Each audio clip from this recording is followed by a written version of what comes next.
Time to pull up a chair. We've got another great story for you today in the rLounge. The real question for me isn't what my parents did, it's what didn't they do. Today in the rLounge, it was never about the money. It was about the betrayal.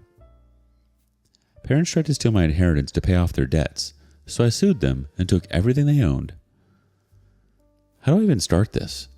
Recently, I saw a post asking, people who cut ties with their family, what did they do to you? And honestly, the real question in my case is, what didn't they do? They ripped me apart in ways I'm still trying to put back together. To get where I'm coming from, I guess you need a little background. My grandfather was pretty much my whole world growing up. He was tough, but he was fair, and he was the only real stability I ever had. He was the one who stepped in when my parents couldn't or wouldn't be bothered. And then, when I was 12, he passed away. I can't explain what losing him felt like. It was like this giant hole got ripped right through me, and I honestly wished I could have gone with him. Sounds dark? I know. But you can thank my parents for that. They made it dang clear early on that I was more of a nuisance than a kid. Every action, every word, it all just hammered home that they didn't want me, that I was just some obligation they got stuck with. My mother was my grandfather's only daughter, and I swear, living with him every day, I could see this unspoken disappointment etched on his face whenever her name came up. My uncles? Somehow they managed to grow up with a sense of responsibility. Maybe it's because they never had things handed to them as easily, or maybe they just knew that one day they'd have families of their own to support. They actually put in the work and built lives that didn't revolve around Grandpa. They all had their own homes, stable lives, things they built themselves. But my mom? Different story. She chased flashy clothes, endless trips to random places, and parties every other weekend. And then she met my dad, who was just as obsessed with money and status. It was like they were tailor-made for each other, perfectly shallow and self-centered. When they lived it up, I got left behind and shuffled off to Grandpa's house as if I was some afterthought.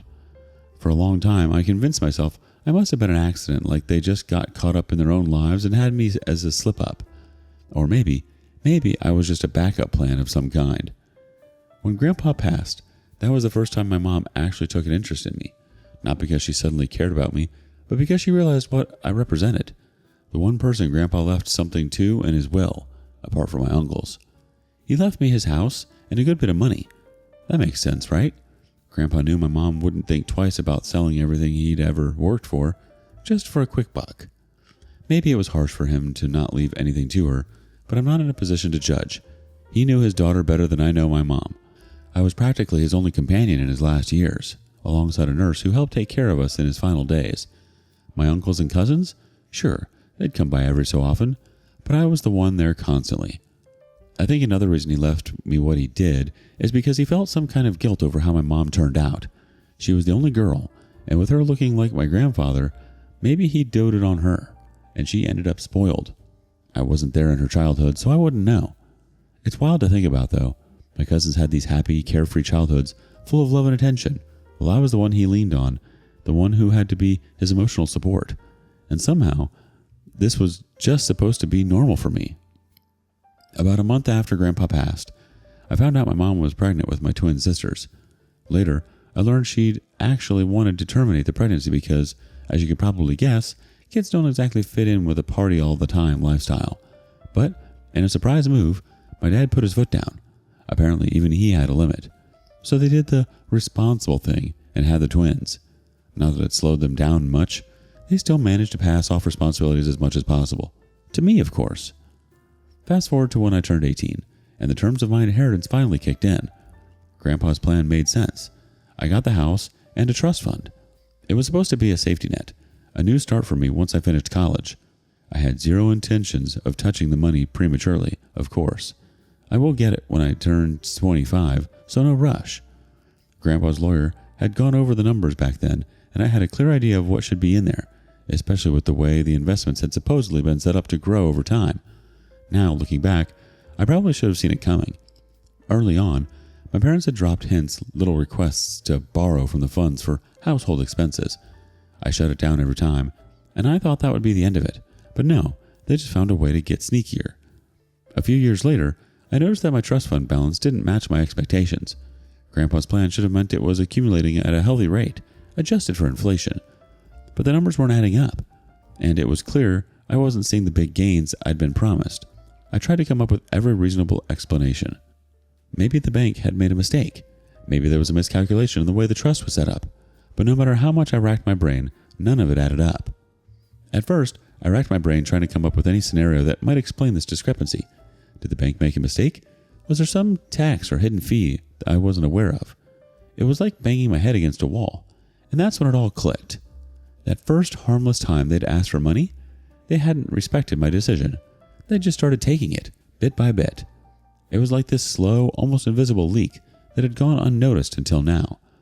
I was wondering how they did it though, since as far as I knew, I was the only one who should have been able to take the money out from it. When I confronted them, they brushed it off like it was some simple misunderstanding, claiming it was necessary for the household and my sisters, asking me stupid questions like I don't care for my sisters and them. I should have asked them if they cared for me and my future. They had the audacity to guilt trip me, blaming every single thing but their own greed. And the worst part? For years, I still had hope in them. For Christ's sake. I actually believed the money Grandpa left was safe with them. Anger doesn't even scratch the surface of what I felt. No, what I felt was beyond anger. It was a betrayal on a level I don't even think any of you will understand. And yes, they're my parents, but so what? I was raised religious, so I was always taught that we should respect our parents no matter what. But let me be real here.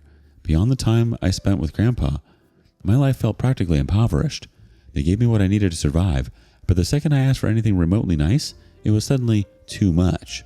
Knowing that they had used my money, and yet when I asked for things, I was told I was asking for too much, is just too wicked. Thank God my inheritance allowed for a mandatory allowance each month. At least that got to me. So maybe I could have chosen to walk away, or maybe even kept it private.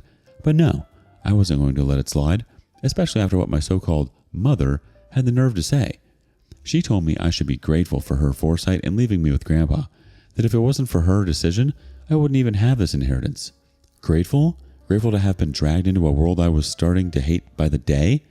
The only thing keeping me going at that point was the image of having a decent future, maybe some stability for once. And here she was trying to convince me that I owed her for it. After that, I knew what I had to do. I hired a lawyer, gathered every single statement and transaction they'd made, and I came to the harsh realization they hadn't just taken bits and pieces. They'd gone all in, using the inheritance to pay off debts, go on trips, and so forth. They'd literally stolen what should have been my future. Taking your own parents to court feels dirty, like you're breaking some unspoken rule. But when my lawyer started digging, it became so clear just how dirty they'd been acting. This wasn't a one-off mistake. This was a slow, calculated bleed, pulling out small amounts over time, banking on the hope that I'd never look close enough to realize. And honestly, maybe I wouldn't have. But now I was ready to make them pay. Once we had the financial records on the table, things looked bleak. They had drained a significant portion of my inheritance. If I hadn't caught them, they still had 2 years to have drained even much more. My lawyer, provided to me by one of my uncles, was a straightforward guy with years of experience in estate fraud cases, and he laid out the legal options we could pursue. I don't know what all this means, but he suggested a lawsuit for breach of fiduciary duty. I didn't check what that meant, but I trusted the dude. He seemed to know what he was doing. He said with enough proof of their financial and mismanagement, I had a solid case. Hearing these legal terms attached to people who were supposed to be family was surreal, but I was ready to go all the way. The real breaking point came when my parents got wind of my intentions. They completely lost it, but not out of remorse or of any genuine shame. It was pure fear. They'd never expected me to take it this far, and suddenly they were scrambling to dodge any real consequences. My mom even tried to muster a half-baked apology, sent to me via a chat, because I wasn't picking up any of their calls or their requests from other family members for us to meet up. Because the woman was claiming they were just trying to make ends meet and had always planned to pay me back. Yeah, sure. I didn't buy it then, and I don't buy it now. When that didn't work, this woman came to my school to create a scene. As soon as she saw me, she started crying and begging. I felt a level of embarrassment I had never felt before in my life. What baffles me to this day is that I don't even know how she got wind of my schedule. Maybe she stalked me, I don't know. But to stoop so low? You should all be grateful for the parents you have, if you have good parents. Because I read some of your stories before writing mine, and I wish I had the families that some complain about. Now, what really twisted the knife, though, was when they tried to drag my sisters into it, the only family members I actually still cared about. They told the girls I was being selfish and greedy, and that I was somehow taking away their chance at a stable life. My sisters were too young to understand any of it, of course. This was just another of my parents' manipulations, a cowardly move to avoid facing what they've done, even if it meant throwing their own children into the mix. But I kept things civil on the surface while getting all the information and evidence I could lay my hands on. As I dug deeper into our family's history with my lawyer, I began to see a pattern I'd ignored for too long. My parents had been drowning in debt long before my sisters were born. They racked up expenses recklessly, always living beyond their means without any plans for the future.